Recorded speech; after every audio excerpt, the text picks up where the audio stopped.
Mu mutwe wawe harimo ibitekerezo byinshi utazi ko bihari kandi nibyo bigena ubuzima bwawe. Umugabo witwaga Sigmund Freud yavuze ko umuntu mukuru ari nk'umwana wakuze gusa kandi ibibazo byinshi byacu bitangira mu myaka ya mbere y'ubuzima. Freud yavutse ku wa 6 Gicurasi 1856 avukira mu mujyi wa Freiburg. Icyo gihe yari mu bwami bwa Austria, ubu ni mu gihugu cya Czech Republic. Izina rye ryuzuye yari Sigmund Skirmo Freud. Se yitwaga Jacob Freud, akaba yari umucuruzi w'ubwoya. Nyina yitwaga Amalia Freud kandi yamwitagaho cyane ndetse amushyigikira cyane mu masomo. Freud yari umwana we wa mbere wa nyina kandi byavugwaga ko yamukunze cyane, ibintu byaje no kugira uruhare mu bitekerezo bye ku mibanire yo mu muryango. Afite imyaka 4 uwo Freud, umuryango we wimukiye mu mujyi wa Vienna, ari naho yabaye igihe kinini cy'ubuzima bwe. Freud yari umunyeshuri w'umuhanga cyane. Mu mwaka w'1873 yinjiye muri University ya Vienna kwiga ubuvuzi. Mu ntangiriro yashakaga kuba umuhanga mu bushakashatsi bwa siyansi y'ubwonko. Yize amasomo arimo imiterere y'umubiri ariyo bita anatomy, yiga imikorere y'umubiri physiology, n'indwara zo mu bwonko ariyo bita neurology. Yarangije amasomo ye aba umuganga mu mwaka w'1881. Freud yatangiye gukora nk'umuganga uvura indwara zo mu bwonko. Mu mwaka w'1885 yagiye mu mujyi wa Paris kwigana n'umuhanga mu bijyanye n'izi ndwara witwaga Jean-Martin Charcot. Charcot yakoreshaga uburyo bita hypnosis mu kuvura indwara zaturukaga ku mitekerereze. Aho niho Freud yamenyeye ko indwara zimwe zishobora guterwa n'ibibazo byo mu mutwe aho kuba zaratewe n'ibibazo by'umubiri. Ibi byahinduye cyane inzira y'umwuga we. Agarutse Vienna mu mwaka w'1886 yafunguye ivuriro rye bwite. Yakoranye n'umuganga witwaga Joseph Breuer. Bavuye umurwayi witwaga Anna O wagendaga akiri iyo yavugaga ibibazo bye. Ibi babyise talking cure, ni nko gukira uvuga. Ibi byatumye Freud atangira uburyo bwo kuvura binyuze mu biganiro aribyo yise psychoanalysis. Niho yavumburiye intekerezo zitagaragara arizo bitaga unconscious mind. Mu mwaka w'1899 yasohoye igitabo cye gikomeye cyane cyitwaga Interpretation of Dreams. Cyasobanuye uko inzozi zigaragaza ibyifuzo bihishe mu mutwe. Kuva mu mwaka w'1900 kugeza mu mwaka w'1920 Freud yakoze ibintu bikomeye cyane nka psychosexual stages of development. Akora icyo bita personality structure ariho dusangamo id, ego na superego. Akora icyo bita defense mechanisms na Oedipus complex. Mu mwaka w'1902 yashinze itsinda ry'abashakashatsi ryaje gukwirakwiza ibitekerezo bye ku isi yose. Freud yashakanye na Martha Bernays mu 1886. Babyaranye abana 6 harimo uwo bitaga Anna Freud. Uyu yabaye umuhanga ukomeye cyane mu kwiga imitekerereze y'abana. Freud yakundaga gusoma ibitabo, gukusanya ibikoresho bya kera no kwandika cyane. Freud yari umuntu nk'isigara cyane.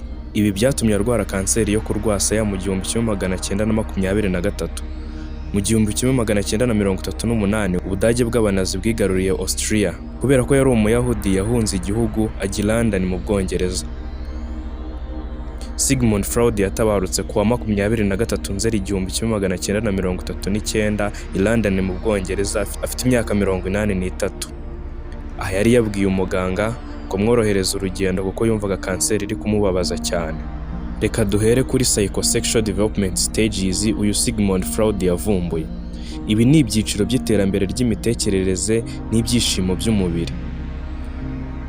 Tugiye gusobanura psychosexual development stage, twavuga ko imico, imyitwarire n'imitekerereze y'umuntu mukuru bishingira ku bunararibonye yanyuzemo mu bwana, aho ibyishimo ari byo yise pleasure byibanda ku bice bitandukanye by'umubiri mu byiciro bitandukanye by'imyaka. Freud yavuze ko umuntu afite imbaraga zo gushaka ibyishimo yise libido. Iyi libido ni imbaraga z'imitekerereze zituma ushaka ibyishimo, urukundo, kunyurwa no kwirinda ububabare. Freud ntiyavugaga imibonano mpuzabitsina, ahubwo yavugaga imbaraga z'ubuzima n'amarangamutima. Reka tuvuge ku magambo y'ingenzi yasobanuye mu bitabo bye. Hari icyo yise erogenous zone. Iki ni igice cy'umubiri gitanga ibyishimo muri buri cyiciro runaka urimo. Hari icyo yise fixation. Iyo ikibazo cy'icyiciro runaka kitakemutse neza, umuntu agumana imitekerereze y'icyiciro anakuze.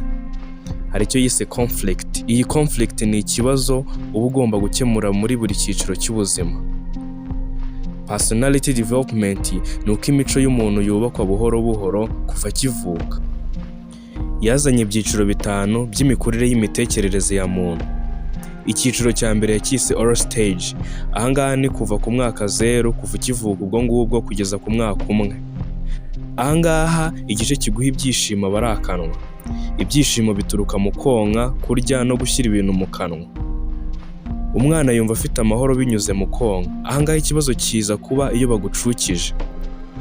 Iyo ahangaha bitagenze neza haza kubaho icyo bita oral fixation. Iyo habayeho oral fixation umuntu agakura, uwo muntu aza kuba ari wa muntu urya cyane, akanywa cyane, rimwe na rimwe akanywa n'amatabi, agakenera n'abandi mu bijyanye n'amarangamutima. Icyiciro cya kabiri nicyo yise anal stage. Aha ni ukuva umuntu afite umwaka 1 kugeza afite imyaka 3. Ahangaha igice kiguha ibyishimo aba ari aho umuntu yitumira. Ubwo ndakeka uri kuhumva. Ahangaha ikintu gikomeye, ababyeyi bawe baba bagutoza ibikorwa bibera ku musarani. Aho umwana atangira kugira kwitwararika, kumenya amategeko y'ababyeyi.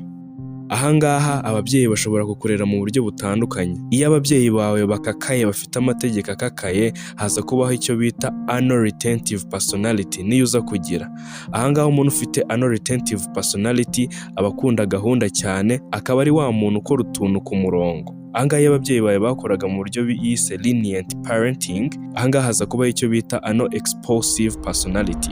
Iyo ugize anal explosive personality uri wa muntu ugira akajagari ndetse utita ku kintu na kimwe.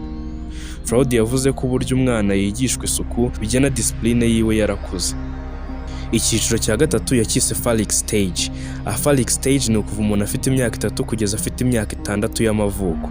Ahangaha igice kiguha ibyishimo aba ari imyanya ndangagitsina. Umwana atangira kumenya itandukaniro ry'abahungu n'abakobwa. Ahangaha yavuzemo ibintu by'ingenzi nka Oedipus complex. Oedipus complex ni ku bahungu. Ahangaha niho umuhungu atangira gukunda nyina mu buryo nawe atazi, akabona se nk'uwo bari mu irushanwa. Aza kwigana se, akubaka identite y'abagabo. Ku bakobwa habaho icyo bita electra complex. Ahangaha umukobwa aba akururwa na se ariko akigana nyina. Hano umwana arema icyo bita super ego. Turaza gusobanura uko video ikomeza. Icyiciro cya 4 yacyise latency stage. Ni ukuva ufite imyaka 6 kugeza ubaye ingimbi cyangwa umwangavu. Ahangaha bya bitekerezo wari ufite mu cyiciro cyashize bisa nkaho bicecetse. Ahangaha umwana agatangira kwibanda ku mashuri, inshuti ndetse no kugira ubumenyi n'imibanire. Icyiciro cya nyuma yacyise genital stage. Aha ni ukuva mu bugimbi n'ubwangavu kugera ukuze. Ahangaha igice kiguha ibyishimo aba ari ugutahura noneho bya bice ndangagitsina noneho mu buryo bukuze. Aho umuntu yubaka imibano myiza ndetse agira urukundo rw'abantu bakuze. Iyo ibi byose byagenze neza umuntu akura hamwe, ariko iyo bitagenze neza haza kubaho za fixations twagiye tuvuga. Iyo bitagenze neza biza kugaragarira mu rukundo ndetse no mu myitwarire ugira ukuze. Reka turebe ku bundi buvumbuzi bukomeye cyane bwakozwe n'uyu mugabo Sigmund Freud. Ahangaha yazanye imiterere ya kamere muntu. Yavuze ko kamere muntu igizwe n'ibice 3 bikorana kandi rimwe na rimwe bikanakurwaniramo. Ibi nibyo yise structure model of personality. Ibyo bice ni id, ego na super ego. Ibi byose bikorera mu bwonko bwa muntu kugira ngo bigene imyitwarire ye. Igice cya mbere yacyise id. Iki ni igice cy'irari ndetse n'ibintu uvukana. Iki gice yavuze ko kigendera ku gushaka ibyishimo by'ako kanya. Iki gice yise id ntabwo kizi amategeko cyangwa se imyitwarire cyangwa se kwihangana, nta nubwo kizi ingaruka ziva mu bikorwa byacu. Iki gice cyitwa id kiba kivuga kiti ndabishaka none ahangaha. Urugero, uruhinja iyo rushonje rurarira ntirujya rutegereza. Hari ikindi gice yise super ego. Iki gice cyitwa super ego ni nk'umucamanza w'imyitwarire. Iki gice nicyo dusangamo imico twigishijwe n'ababyeyi, umuco wa sosiyete ndetse n'imico y'idini. Hari ikindi gice cya nyuma yise ego. Iki gice ni umuhuza w'ukuri. Ndetse iki gice nicyo gitekereza, gifata ibyemezo ndetse gihuza ibyo ushaka n'ukuri. Iki gice kiba gitekereza kiti ese ibi koko nibyo bikwiriye gukorwa? Mu gihe cya gice cyitwa super ego, nko mu gihe ushaka kubeshya kirakubwira kiti kubeshya ntabwo ari byiza, ugomba kureka kubeshya. Tubishyize mu magambo makeya, id ni igice gishaka ibyishimo by'ako kanya, ego ni igice cy'ukuri n'uburinganire, ndetse super ego ni igice cy'ubutungane. Ego niyo ifata icyemezo cya nyuma. Reka dufate urugero, ubonye amafaranga ateretse ahantu atari ayawe. Aha id ihita ikubwira iti yatware. Super ego ikahita ikubwira iti gutwara amafaranga atari ayawe ni icyaha. Noneho ego ikaza ica urubanza ikavuga iti reka nyasubize nyirayo. Mwakoze kubana natwe, muduhe subscribe, like, share na comment. Tuzajya tuguma tuganire ku tuganiro nk'utu ngutu tw'ubwenge tuzajya tubafasha mu buzima bwa buri munsi. Murakoze, ciao ciao, ndabakunda.